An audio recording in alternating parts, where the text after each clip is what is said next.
Beaucoup de nos entreprises, y compris pétrolières, mais pas uniquement, ainsi que les chemins de fer russes, ont signé des accords cadres et même déjà des contrats pour la réalisation de projets conjoints.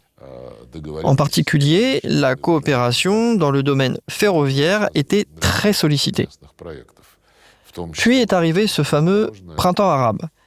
J'ai déjà mentionné comment l'Occident, de manière absolument criminelle et perfide, a mené une agression en violation de la résolution du Conseil de sécurité.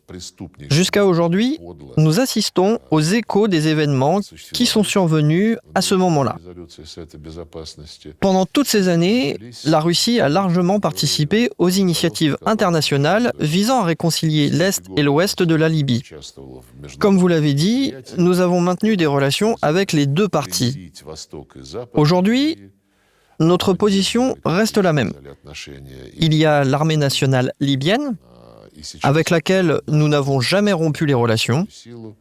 À Tripoli, il y a un gouvernement d'unité nationale de transition qui, cependant, devait fonctionner pendant 1 an, mais a déjà dépassé cette limite à plusieurs reprises.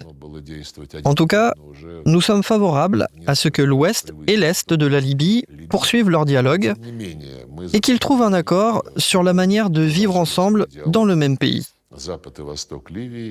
Nos entreprises sont prêtes à respecter tous les accords avec nos partenaires libyens.